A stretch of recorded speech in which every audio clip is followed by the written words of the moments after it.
안녕하세요. 세상의 모든 사업을 유망한 사업으로 만들고 싶은 부자비즈의 유망업종을 만드는 분석입니다. 오늘은 해산물 식당이죠. 그것이 궁금하다. 네, 연안식당에 대해서 한번 생각해 보도록 하겠습니다. 2018년도에 가장 히트한 업종을 하나를 꼽으라고 한다면 바로 연안식당이 아닐까 싶은데요. 2019년에도 여전히 잘 나가고 있습니다. 점포가 많이 개설이 됐어요. 하지만 일각에서는 작년 같지 않다. 매출이 작년에 비해서 반토막 났다. 뭐 이런 분들도 나오고 있고요. 연안식당을 운영하고 있는 분들 중에도 야, 이거 말을 좀 갈아타야 되는데 시기를 놓쳤다. 뭐 이런 말을 하는 분도 있습니다. 물론 지금도 여전히 굉장히 잘 되는 그런 매장들도 많이 있습니다. 점포가 점점 늘어나게 되면요. 그 중에는 당연히 모든 업종이 다 잘 되는 매장도 있고 잘 되지 않는 매장도 있고 그저 그런 매장도 나오게 마련입니다. 하지만 좀 더 심층적으로 연안식당의 미래가 어떻게 될지 여러분도 궁금하고요. 또 막상 연안식당을 운영하고 있는 사람들도 궁금하기는 마찬가지일 겁니다. 그래서 자세히 한번 생각해 보도록 하겠습니다. 네, 우선 연안식당 홈페이지를 한번 보도록 하겠습니다. 여기 지금 보면 2017년 9월 브랜드 런칭 이후에 전국에 230호점 개설이 확정됐다 이렇게 나와 있습니다. 그러니까 한 2년 만에 이렇게 230호점이 확정이 된 건데요. 사실 연안식당은 소형 매장이 아니라 중형 매장입니다. 이 중형 매장으로서 투자비도 상당히 드는데 이렇게 많은 매장이 오픈했다는 것은 정말 히트 사업 중에 히트 사업이라는 것을 알 수가 있죠. 그리고 여기 보면 벌교 여수 새꼬막을 사용합니다라고 되어 있습니다. 이 가장 인기 있는 업종이 이제 꼬막 비빔밥이고 꼬막이다 보니까 그리고 또 최근에 꼬막 비빔밥을 메뉴로 넣어서 판매하는 곳들이 많이 있거든요. 그러다 보니까 이렇게 자본력을 바탕으로 해서 공급과 판촉을 위한 업무 체계를 하고 사전에 이렇게 공급망을 확보하는 것은 굉장히 중요한 전략 중에 하나라고 하겠죠. 네, 이건 닫도록 하겠습니다. 네, 이렇게 보면 업종들이 쭉 나와 있고요. 뭐 이렇게 사랑의 열매 또 기부 또 하고 있는데 한 1억 이상 이렇게 기부를 한 것 같아요. 그리고 슬로건을 낮에도 밤에도 강한 브랜드 이렇게 되어 있습니다. 이게 굉장히 요즘 중요한 거죠. 왜냐하면 고정비가 정해져 있을 때 이렇게 회전율을 얼마나 높이느냐, 피크 타임이 몇 번이냐 이게 중요한데 이렇게 낮에도 피크 타임이 있고 밤에도 피크 타임이 있다는 거는 굉장히 좋은 사업성이라고 할 수가 있겠습니다. 낮에도 밤에도 뭐 유망하다는 걸 보여주듯이 지금 나와 있는 이런 연포탕, 양념꼬막, 그리고 참소라사 뭐 이런 메뉴들은 대부분 다 저녁에 술과 함께 먹을 수 있는 저녁 메뉴들이라고 할 수가 있겠죠. 네, 그리고 메뉴판을 한번 보도록 하겠습니다. 메뉴판을 보면 이렇게 밥류가 있습니다. 밥류가 있고요. 해물탕이 있고 해산물 메뉴, 특선 메뉴가 있는데 뚝배기 요리 같은 경우에는 한 12,000원에서 21,000원 정도 나오네요. 그리고 꼬막 비빔밥 12,000원, 가리 비빔밥 11,000원. 네, 어린이 꼬막 비빔밥이 5,000원짜리가 있긴 하지만 대부분 식사 메뉴가 10,000원이 넘습니다. 10,000원에서 여기 지금 보면 해물뚝배기 2만 원대까지 있습니다. 그리고 해산물 메뉴 한번 볼게요. 해산물 메뉴 보면 39,000원, 뭐 2만 원부터 39,000원대까지 있는데 사실 식사 메뉴로 그렇게 비싼 편은 아닌 것 같아요. 하지만 전체적으로 이제 이 메뉴를 봤을 때 서민들이나 직장인들이 일반적인 대중적으로 먹을 수 있는 그런 가격은 아니에요. 그래서 약간 작은 사치, 약간 가격 단가가 높다. 저녁 메뉴는 그렇게 비싼 게 아닌데 점심은 일상적인 7, 8천 원짜리 식사보다는 조금 더 비싸기 때문에 약간 소비 회전은 떨어질 수 있다. 방문 주기가 떨어질 수 있다. 이런 거를 우리가 생각을 할 수가 있을 것 같습니다. 네, 그리고 한번 볼게요. 이 브랜드 한번 보도록 하겠습니다. 연안식당, 연안의 모든 요리를 담아내다. 네, 밥집으로도 술집으로도 이게 소비자 입장에서도 그렇고 또 창업자 입장에서도 사업성을 알려주는 중요한 슬로건이라고 할 수가 있겠죠. 완벽에 가까운 해산물 요리집.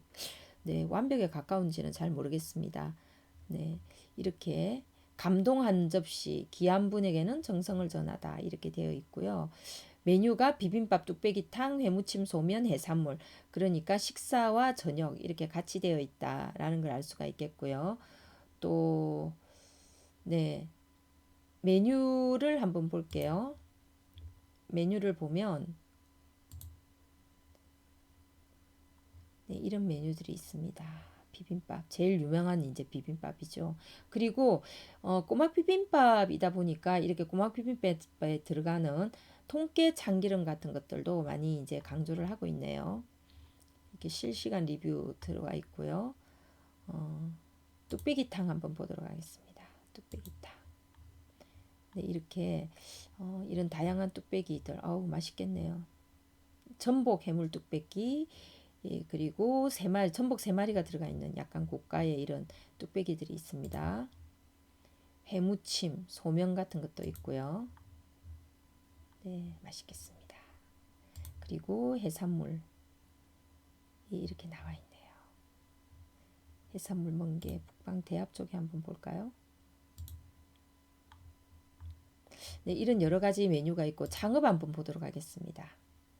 창업을 보면 점심과 저녁이 강하다는 것을 계속 강조를 하고 있는데 실제로 이게 사업성에서는 굉장히 이제 중요한 요소 중에 하나입니다. 네, 중요한 요소 중에 하나이고요. 창업 한번 보도록 하겠습니다. 창업 절차는 볼 필요가 없겠고요. 창업 비용을 한번 볼게요. 유명한 업종이지만 가맹비나 교육비가 그렇게 비싼 것 같진 않습니다. 보증금은 나중에 환급이 되는 돈이고요. 또 뭐 평당 150, 160이니까 싼 것도 아니지만 그렇다고 아주 비싸지도 않은 거죠. 이렇게 뭐 후드닥터 해서 지금 30평부터 50평까지 있다 보니까 아까 이야기했듯이 이게 이제 중형 음식점이다라고 할 수가 있겠죠. 그래서 30평일 때 1억 1,900인데 싼 건 아니에요. 네, 30평일 때 1억 1,900이면 싼 건 아닙니다. 이렇게 또 별도 옵션으로 들어가야 되는 이런 품목들도 있기 때문에 또 40평 뭐 비싼 것도 아니고 싸다고 할 수도 없습니다. 자, 이런 이제 창업 투자 조건이다라고 한다면 뭐 투자비가 많이 드냐 적게 드느냐의 문제가 아니라 얼마나 지속 가능하고 오랫동안 돈을 수익성 좋은 사업으로서 벌 수 있느냐 이게 이제 가장 중요하다 할 수 있겠고요. 또 연안 식당 정도 되면 워낙 뜬 브랜드 2018년에 가장 떴던 브랜드이기 때문에 상당히 뭐 월세가 비싸고 권리금이 비싼 자리들도 많이 들어가 있습니다. 자, 연안 식당처럼 갑자기 훅 하고 뜬 업종들은 뭐가 제일 궁금하냐면 이 회사가 사기꾼 회사일까 아닐까 그냥 반짝 한번 하고 튀는 회사인가 아닌가 이런 것들이 궁금할 것 같은데요.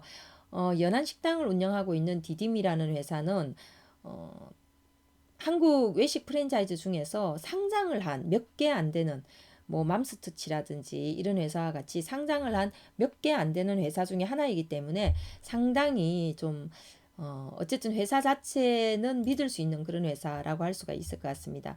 이렇게 디딤이라는 회사이고요. 이범택이라는 분이 사장입니다. 네, 한번 볼까요? 이런 업종들을 하고 있네요. 조선 횟집, 뭐 횟집 같은 것들 있고 이런 직영 사업부로 하는 이런 이제 브랜드들이 있습니다. 연역을 한번 잠깐 보겠습니다. 종업 원수가 600명이 넘네요. 일자리 엄청 많이 만들고 있는 그런 좋은 회사라고 할 수 있겠네요. 그리고 대나무집 있고요. 식자재 유통 제조 공장 2013년에 이분이 사장님이에요. 네, 이분이 사장님이고 말이 그렇게 많지 않고 대외 활동을 그렇게 많이 하지 않고 사업에만 집중하고 있는 그런 분입니다. 2006년도에는 남동공단에 이렇게 유통공장을 설립을 했고요. 마포갈매기 너무 잘 아시죠? 마포갈매기로 2008년에 프랜차이즈 사업을 시작했는데 지금은 마포갈매기가 이전만큼의 그런 화려한 성장기를 구가하고 있지는 못합니다.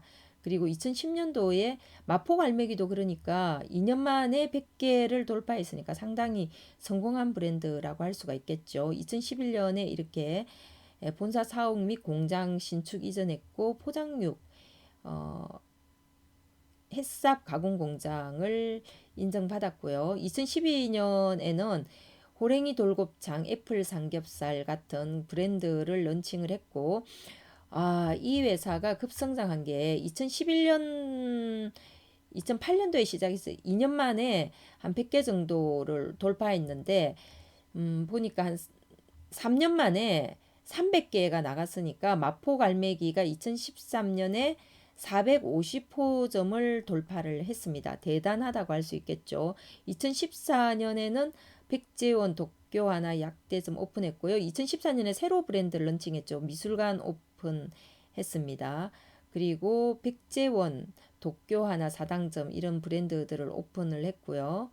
네, 이렇게 다양한 이제 브랜드들이 나왔네요. 한라단 풀사이드, 뭐 228 청라점 오픈했고, 네, 이렇게 다양한 이제 브랜드들이 또 계속 이제 고래식당 같은 경우에도 하고 있었고, 네, 그리고 2017년도에 연안식당 1호점을 오픈을 했습니다. 미술관은 2017년도에 70호점을 오픈했네요. 연안해물칼국수 1호점도 2017년도에 오픈했고 2018년도에 연안식당 100호점 계약을 돌파했고 지금 현재 2019년인데 아까 앞에서 봤듯이 200개가 넘는 지금 현재 연안식당이 운영이 되고 있습니다. 네, 그리고 디딤에서 운영하고 있는 프랜차이즈 브랜드들 한번 보겠습니다. 이렇게 마포갈매기, 신마포갈매기가 있고요. 너무 많이 가보셨죠? 저도 사무실 앞에 있어서 자주 가는 매장 중에 하나입니다. 이렇게 연안식당, 공화춘, 중화요리 전문점 공화춘이 있고요. 미술관이라고 하는 주점업입니다. 약간 복고풍의 그런 주점업이고요. 네, 레드문이라고 하는 또 수제 맥주와 양식 메뉴들이 있는 매장이 있고 고래식당 고래감자탕은 최근에 나온 그런 브랜드들입니다. 그리고 차돌 6kg, 연안 숯불 닭갈비, 호랭이 돌곱창 같은 업종이 있는데요. 현재로서는 이 디딤에서 하고 있는 사업에서 가장 대표적인 브랜드가 이 신마포 갈매기와 연안식당이 고 또 연안식당은 스타 브랜드죠. 2018년 19년에 굉장히 급성장한 그런 브랜드이고 숫자적으로 봤을 때는 또 미술관이라고 하는 브랜드가 많이 운영되고 있는 브랜드인데요. 우리 아까 앞에서 봤듯이 이 신마포 갈매기가 2013년도에 점포가 450개였는데 지금 현재는 어떤지 한번 보도록 하겠습니다. 잠깐 이렇게 봤더니 점포 수가 2018년에는 157개, 2017년에는 208개, 2016년에는 248개 해서 2013년도에 450개 정점을 찍고 나서 계속 이렇게 매장들이 좀 계약 해지가 많이 되고 있는데 뭐 그 회사가 경영을 잘했다 못했다 이런 문제도 있겠지만 사실 이 육류 공급에서 아마 정점을 찍을 그 무렵에 육류 공급과 관련한 어떤 공급에 차질이 있는 그런 이슈가 분명히 있었을 거고요. 또 최근에 이제 다양한 종류의 돼지고기 집들이 많이 나오고 있기 때문에 아무래도 그런 문제에서 경쟁력 확보가 좀 힘들었다라고 할 수 있겠습니다. 그래서 지금 매출을 좀 보면 서울 지역은 굉장히 평균 매출이 높습니다. 그런데 전체도 사실 한 5억 4,600이면 매출이 낮은 건 아니에요. 지금 인천 4억대, 경기 3억대 되어 있는데 아무래도 매출이 낮은 매장들이 또는 매출이 높아도 그 월 임대료라든지 다른 비용이 높은 매장들은 버티지 못하고 업종을 전환했고 지금은 그래도 영업이 좀 되는 매장들이 남아서 이렇게 한 150여 개 정도가 지금 현재 운영되고 있다라고 할 수가 있겠습니다. 이건 지금 신마포 갈매기. 네, 지금부터는 그러면 연안식당의 미래가 어떻게 될지, 어떻게 하면 연안식당이 지속적으로 더 유망해질 수 있는지에 대해서 한번 생각해 보도록 하겠습니다. 이게 지금 보시면 연안식당의 외관이죠. 네.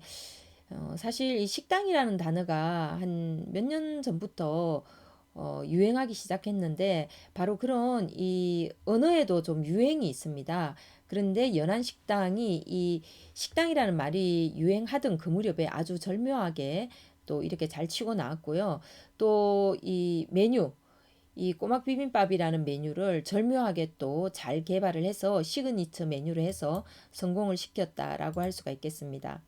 연안식당의 주 고객층은 남녀노소 굉장히 다양하다고 합니다. 그리고 주력 계층은 30대, 40대, 50대인데 아무래도 앞에서 우리가 메뉴판을 잠깐 봤던 것처럼 밥 메뉴가 만 원에서 한 2만 원대까지 있기 때문에 그리고 저녁에는 해산물이 한 2만 원대부터 5만 원대까지 있기 때문에 역시 3, 4, 50대가 주력 계층이라고 할 수 있겠죠.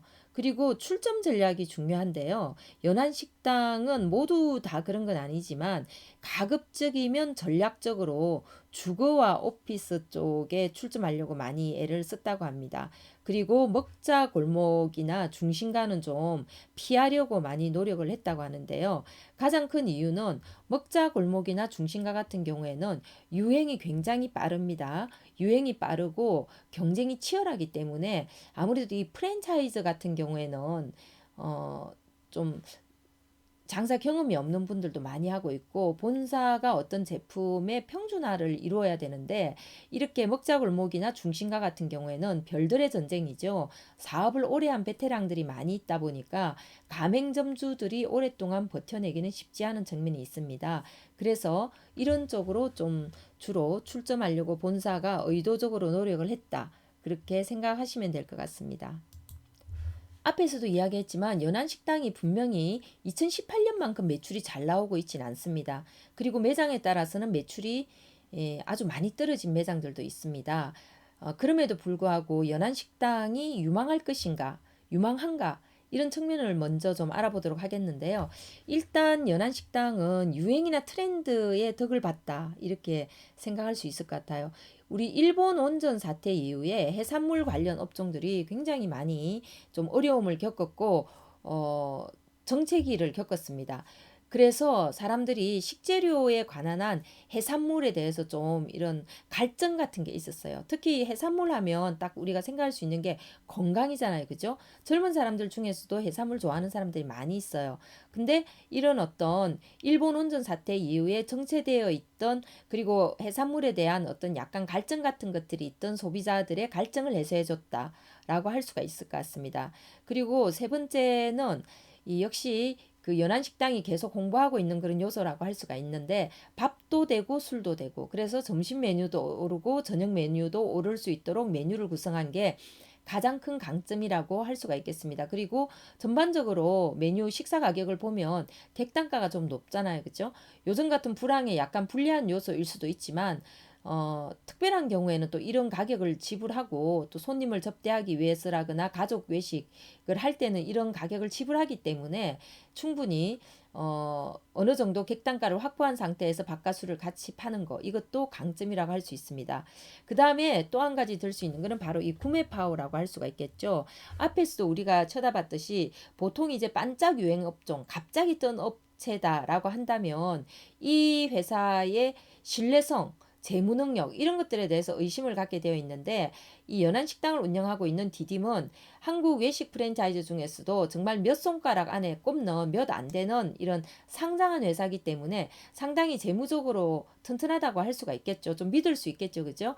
그래서 이 구매 파워를 가지고 예를 들면 우리가 꼬막이 막 늘어나고 이 집 저 집 다 꼬막 팔고 있을 때 사람들이 가장 걱정했던 건 저 물량을 댈 수 있겠냐 이런 거였는데 이 협약을 잘 맺어서 산지에서 직매입 사전에 이렇게 협약을 맺어서 그 제품을 공급하는 구매력이 있다라는 거 이것이 굉장히 강점이라고 할 수 있겠습니다. 신마포 갈매기가 급격하게 성장하다 보니까 분명히 물량 공급에 대한 여러 가지 차질이 빚어진 게 앞에서 보면 지금 400개가 넘었던 450개까지 갔던 매장이 지금 현재 한 150여 개밖에 안 남아 있는데 이렇게 매장들이 많이 무너지게 된 중요한 원인 중에 하나였기 때문에 아마 학습 효과를 통해서 이 회사의 사장님이 이범택 대표가 이 구매의 중요성에 대해서 충분히 인지하고 있었을 것 같습니다. 그래서 이런 구매 파워를 잘 이제 공급에 대한 문제를 해결하고 있다고 할 수 있겠습니다. 그리고 마지막으로 꼽을 수 있는 것은 출점 전략이라고 할 수가 있겠는데요. 모든 그 소매업, 외식업에서는 어떤 상권과 입지에 들어가느냐 하는 출점 전략이 굉장히 중요하다고 할 수가 있겠죠. 그래서 우리 잠깐 이 연안식당의 출점 전략 한번 보도록 하겠습니다. 자, 제가 네이버에서 연안식당이라고 이렇게 쳐봤더니 지금 현재 239건이 나오네요. 앞에서 우리가 봤던 연안식당이 지금 홈페이지에서 홍보하고 있는 점포 숫자하고 거의 비슷한 숫자죠. 그죠? 아직은 폐점이나 이런 것들이 많지 않다는 걸 보여줍니다. 자, 지금 보시면, 연안식당을 쳤더니 이렇게 상권을 이제 대략적으로 볼 수가 있습니다. 보람의 공원점 한번 볼까요? 보람의 공원점에 이렇게 조금 더 땡겨서 보도록 하겠습니다. 네, 어떤 지역인지 한번 볼게요. 네.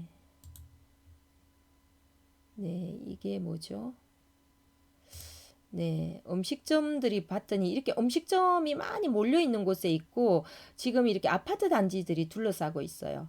아파트 단지들이 둘러싸고 있고 지금 한번 볼까요?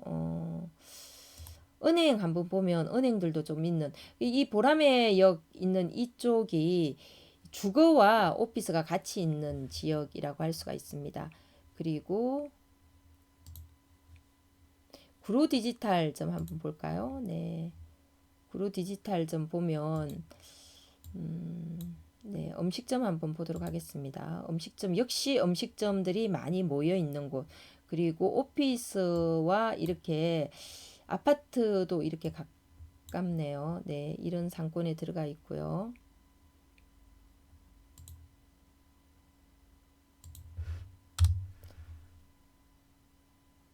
네. 이렇게 상권을 대략 보면 네, 여의도 국회의사당 신정내거리 뭐 이렇게 나와 있고요. 또 동부 이촌동 용산역 사당역 여러분들 사당역 한번 볼까요? 사당점 한번 보도록 하겠습니다. 어디쯤 있는지. 네, 사당역 부근이네요. 역시 음식점들 아주 밀집되어 있는 곳에 이렇게 들어가 있습니다. 네.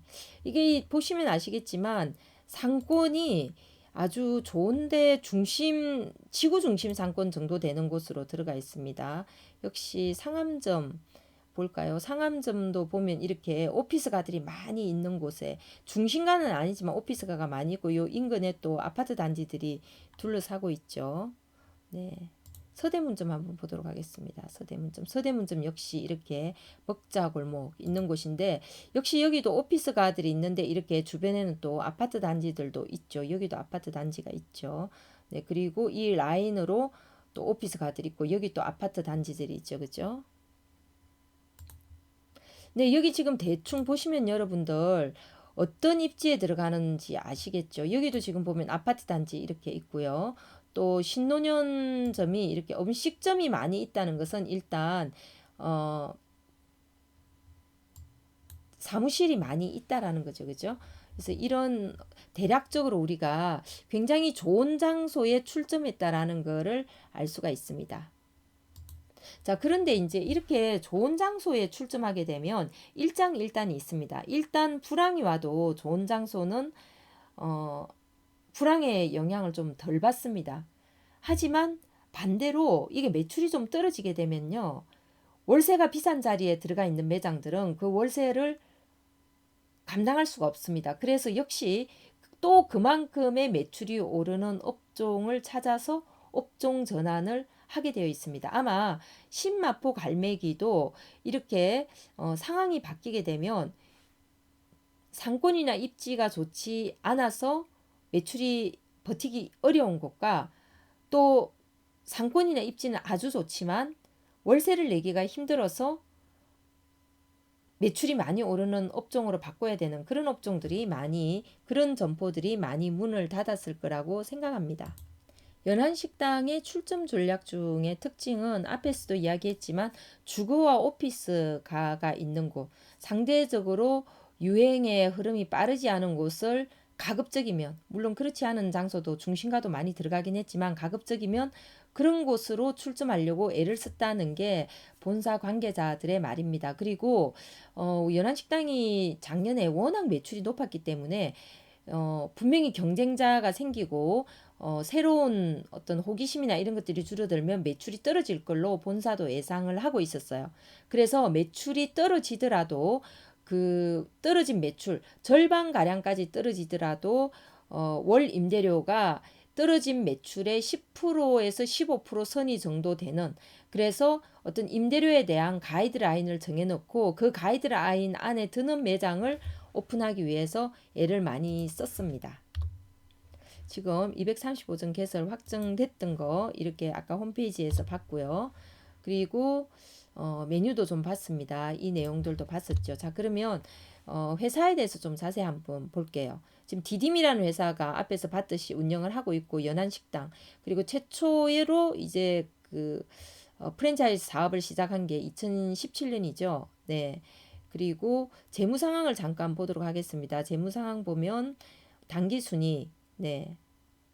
26억, 그리고 영업이익 47억에 매출액은 970억, 1000억이 조금 안 되죠. 그죠? 지금 보시면 2017년에서 2018년 될 때 이 기간 동안 2018년도에 점포가 연안식당이라고 하는 매장이 거의 100개 가까이 늘어났습니다. 그러다 보니까 사실 수익성이 이렇게 급격하게 성장하게 되면 점포 수가 늘어나는 성장이 매출이 굉장히 많이 오르거든요. 이렇게 680억대, 약 700억이 조금 안 되는 데서 약 1000억이 조금 안 되는 걸로, 그러니까 한 300억 정도의 매출이 늘은 걸 알 수가 있습니다. 자, 이 점포 수가 2018년 기준으로 봤을 때 124개였어요. 그리고 2019년 지금 9월 현재에 보시면 235점이니까 약 100개 이상 지금 올해 매장이 는 거기 때문에 올해도 매출 상황은 점포가 많이 늘어났기 때문에 굉장히 좋을 텐데, 다만 전반적으로 가맹점의 매출은 떨어졌을 걸로 보입니다. 그래서 올해는 그만큼의 매출이 안 될 것 같아요. 네, 그리고 여기 지금 보시면 신규 계정 112개였고 가맹비나 교육비 아까 봤습니다. 자, 여기 지금 보면요, 매출액을 알 수가 있는데 이렇게 거의 지금 뭐 경기권이 많았고 전체 서울이 있는데 1억씩이 평균 매출액이 1억이 넘었어요.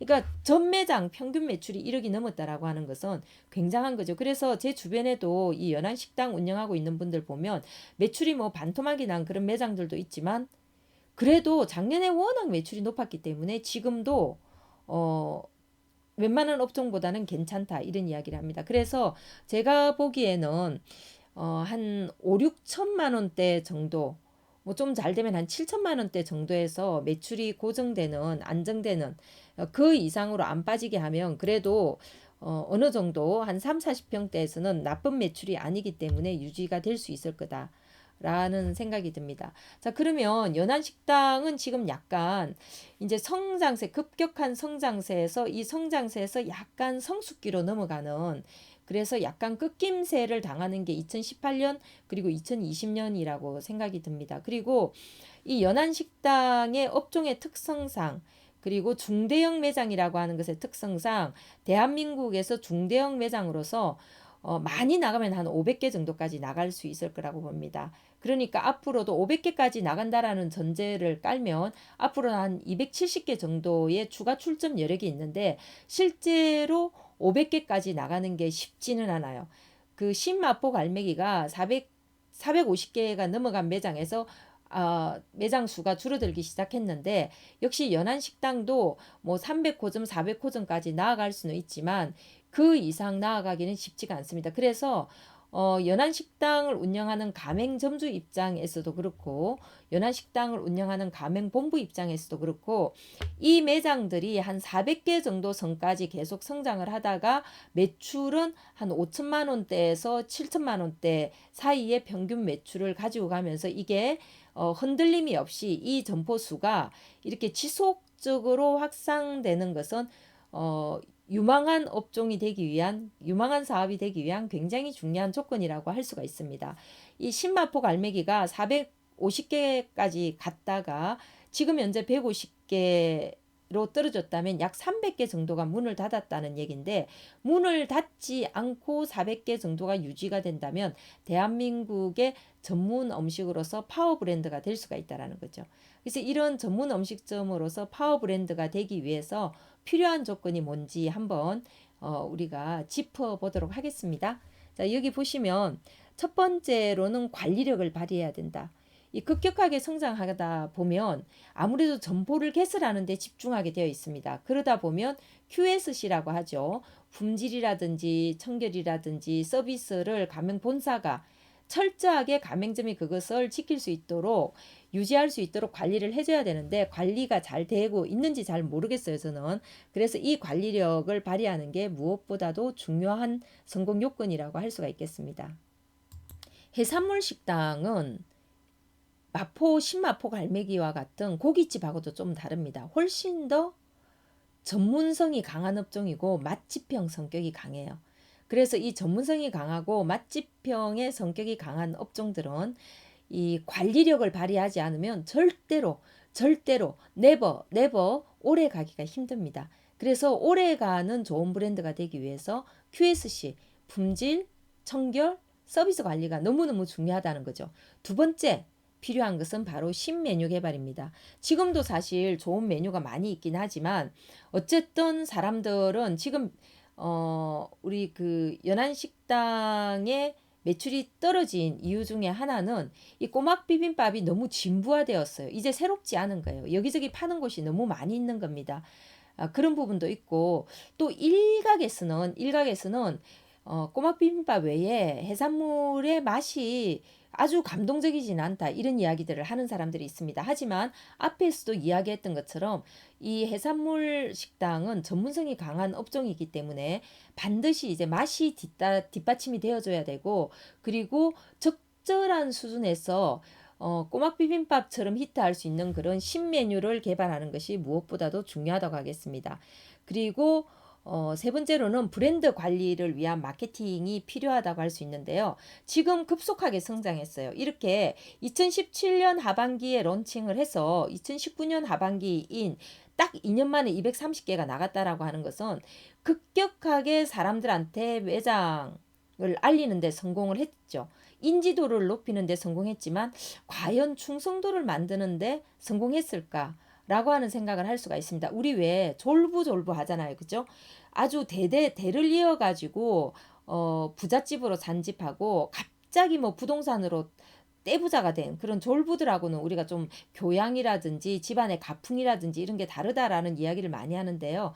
브랜드에도 그런 게 있습니다. 브랜드에도 격이 있기 때문에 이렇게 갑자기 급격하게 성장한 브랜드 같은 경우에는 어떤 브랜드의 중성도라든지 또 브랜드를 둘러싼 어떤 기업의 문화라든지 이런 것들이 예쁘고 아름답게 정착되지 않았을 가능성이 높습니다. 그래서 지금부터는 이제 브랜드의 미션, 그리고 브랜드의 약속, 이런 것들을 만들어서 소비자들하고 브랜드로서 교감하고 소통하는 그런 노력이 필요합니다. 그러기 위해서는 브랜드 마케팅을 잘 해야 됩니다. 이 브랜드 마케팅이라고 하는 것은 핵심의 고객의 경험이 있는 것입니다. 서비스라든지 끊임없이 고객과 소통하면서 벌리는 그런 이벤트라든지 이런 여러 가지 것들. 우리 브랜드 마케팅 가장 잘하는 브랜드가 어디예요? 바로 스타벅스라고 할 수 있겠죠. 그래서 비록 종목은 다르지만 이 연안식당이 가장 벤치마킹을 많이 해야 될 브랜드가 바로 스타벅스 같은 이런 브랜드가 아닌가 싶습니다.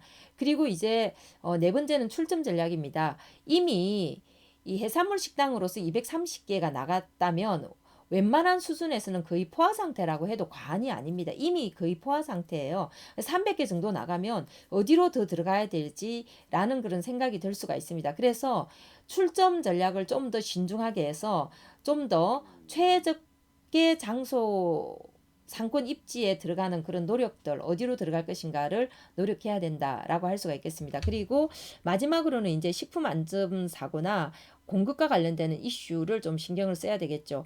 해산물 같은 경우에는 항상 이런 식중독이라든지 여러 가지 식품 위해 사고라든지 이런 여러 가지 이슈들이 뒤따르기 때문에 이런 이슈에 대해서 대비를 하고 주의를 기울이는 게 필요할 것 같습니다. 예를 들어서 만일에 지금 이제 아프리카 돼지 열풍, 아프리카 뭐 돼지병 같은 것들이 많이 확산이 될 경우에 돼지고기를 판매하는 업소들은 어떻게 해야 될까? 이런 것들이 고민할 수가 있잖아요. 그죠? 마찬가지로 이런 식으로 우리가 해산물과 관련되는 여러 가지 식품 안전 이슈에 대해서 미리미리 생기지 않더라도 미리미리 고민하고 준비하고 어, 대비를 해두는 그런 메뉴 전략 같은 것들이 필요하다고 할 수 있겠습니다. 자, 그리고 이제 좀 더 정리를 해보면요. 시그니처 메뉴가 진부화되었습니다. 그리고 맛과 관련되는 이슈. 맛있는 메뉴도 있는데 다 맛있지는 않다. 그리고 경쟁 이슈. 경쟁은 사실 이 해산물 식당을 성공시키는 거는 아무나 할 수 있는 게 아닙니다. 그러다 보니까 초창기에 작년에 그 연안 식당이 한참 뜰 때, 야, 적어도 뭐 핫도그라든지 스몰비어처럼 엄청나게 아류 브랜드, 미투 브랜드가 많이 나오는 거 아니냐라고 걱정을 했지만 안 나온 건 아니지만 생각보다는 적게 나왔다. 그만큼 이 해산물 식당은 성공시키기가 쉽지 않다라는 이야기를 할 수가 있겠죠. 그래서 이런 경쟁 이슈 같은 것들이 어쨌든 하지만 그럼에도 불구하고 카피캣이나 미투가 있기 때문에 생각을 해야 됩니다. 그래서 제가 정말 이 연안식당의 지속 가능한 경영을 위해서 가장 권하고 싶은 것은 뭐냐면 바로 상품 마케팅을 강화하는 것입니다. 왜냐하면 이 해산물 식당은 없어지는 업종이 아닙니다. 없어지는 업종이 아니기 때문에 지금 사실 이 해산물 식당을 230개를 이렇게 단기간에 만들어 놓고 만일에 점포수가 무너진다라고 하면 이 회사는 정말 최악의 오류를 범하는 거라고 할 수 있습니다. 우리 설빙 같은 업종도 급격하게 성장해서 뭐 지금도 잘 나가고 있긴 하지만 어쨌든 한국 시장에서는 상당히 이제 정체기에 들었거든요. 근데 해산물 식당 같은 경우에는 관리만 잘하면 사실 굉장히 비즈니스 모델이 탄탄한 업종입니다. 그리고 밥과술이 같이 된다라고 하는 것은 정말 비즈니스 모델이 탄탄한 업종인데 그리고 이 해산물 식당은 사실 이 배송에도 별로 유리한 업종이 아니에요. 그러니까 오프라인에서 커뮤니티를 문화를 만드는데도 굉장히 유리한 업종인데 이렇게 매력적이고 유망한 비즈니스 모델을 갖춘 브랜드가 만일에 관리를 잘 못해서 무너진다라고 하면 정말 이 회사는 심각한 최악의 실수를 하는 거기 때문에 저는 이 이범택 사장님이 정말 이 브랜드를 브랜드 마케팅 전략 그리고 상품 개발 전략을 통해서 예쁘게 지속 가능한 브랜드로 키워나가기를 바라는 마음입니다. 그래서 2, 3년 후에 우리가 찾아봤을 때 지금 230개였는데 2, 3년 후에도 뭐 100 몇 개밖에 안 된다 이러면 정말 창업시장에도 나쁜 해를 끼치는 거고 기업적으로도 아주 성장 가능성이 있는 업종을 하나 놓쳤다 이렇게 생각하면 될 것 같습니다. 그래서 관리 이슈, 상품 마케팅 강화 저는 꼭 권하고 싶고요. 또 어떻게 보면 해산물 식당은 맛집형 업종이기 때문에 프랜차이즈의 약간 적합성이 좀 떨어진다고 할 수가 있습니다. 그래서 더더욱 이 관리력이나 상품 마케팅을 발휘하는 게 중요하다라는 거죠. 최근에 이제 그 연안 식당이 어떻게 움직이고 있는가를 좀 봤는데요. 여기 지금 보시면 연안 식당 꼬막 비빔밥을 개발해서 온라인 유통을 개시를 했습니다. 그리고 이렇게 온라인 유통을 개시를 한 이런 판매 수익을 가맹점하고 이익 공유하는 그런 어떤 발표를 했고요. 또 이제 이거 외에도 여러 고래식당이라든지 여러 가지 브랜드를 밥 브랜드들을 많이 개발을 하고 있어요. 이런 브랜드들을 개발하는 것은 디딤에서 앞으로 HMR 시장에 좀 적극적으로 진출하고자 하는 그런 의지가 있는가 예, 아닌가라는 생각을 하게 됩니다. 자, 그리고 최근에 이제 대박난 연안식당 대박 냈는데 황금쌈밥을 론칭. 그러니까 연안식당이 아닌 다른 브랜드를 론칭을 했다라는 거죠. 그죠? 그리고 또 카피캣 브랜드가 속출해서 애비 창업자들의 어떤 피해가 우려된다라고 하는 이런 기사들도 있습니다. 네, 그리고 올해 초에 기사를 보면 이 디딤이라는 회사가 싱가포르의 유명한 시푸드 레스토랑인 전보와 함께 전보 시푸드와 함께 이제 그 조인트 벤처로 이런 사업을 그 시푸드 레스토랑을 운영하는 사업을 하는데요. 사실 이 부분은 굉장히 연안식당 사업에 좀 도움이 될 거라고 봅니다. 왜냐하면 연안식당이 그 프랜차이즈보다는 약간 해산물 음식점이라고 하는 특성상 앞에서도 봤듯이 맛집형 성격이 있습니다. 그래서 맛이나 상품의 전문성이 굉장히 중요한데 사실 연안식당이 모태의 어떤 그 배경을 보면 해산물 식당에 그렇게 특화되어 있거나 전문성이 아주 많은 것 같진 않거든요. 그런데 이런 이제 전보 시푸드 레스토랑과의 협업이나 이런 것들이 좀 더 연안식당의 R&D 능력을 높여주는 그런 하나의 계기가 될 거라고 생각합니다. 자, 그래서 결론적으로 봤을 때 이 연안식당은 2020년이 굉장히 중요한 전환점이 될 거라고 봅니다. 2017년도 9월 달에 사업을 시작한 이후에 2019년 4월 달에 200호점을 돌파를 했어요. 그리고 2020년 정도 되면 이제 어느 정도 한 300개 정도 점포를 채우고 어느 정도 숫자가 되면 점포당 매출은 떨어지고 있는데 그리고 SNS나 꼬막 비빔밥에 열기를 넣고 매장 수는 급격히 늘어났지만 점포당 매출이 떨어지게 되는 이 시점에서 어떤 관리력을 발휘하느냐가 이 브랜드의 유망한 사업으로서 지속하느냐 안 하느냐의 굉장히 중요한 요소라는 거죠. 그래서 지금까지는 공세, 점포 수를 확장하는 데 늘었다면 이제 2020년이 되면 수세, 지키는 것에 좀 치우쳐야 된다. 그리고 가맹본부의 가맹점 밀착 관리가 굉장히 중요하다. 그리고 브랜드 마케팅을 시작해야 된다라고 할 수가 있는데 조금 우려되는 점은 계속 이제 아까 황금쌈밥이라든지 고래식당 같은 여러 가지 이제 유형의 새로운 브랜드를 론칭하고 있는 것이 저는 약간 걱정이 됩니다. 왜냐하면 너무 이제 브랜드가 많으면 이 가맹점들을 돌보고 치밀하게 밀착 관리해야 되는 또는 브랜드 마케팅을 해야 되는 데서 약간 소홀함이 있지 않을까라는 생각이 듭니다. 그래서 신규 사업을 이제 상장 기업이니까 다양한 방식으로 사업을 확장해 나가야 되겠지만 신규 사업을 벌인다고 하더라도 기존의 어떤 매장들을 브랜드 관리를 하고 잘 관리를 하면서 해나가는 것이 무엇보다도 중요하다고 하겠습니다.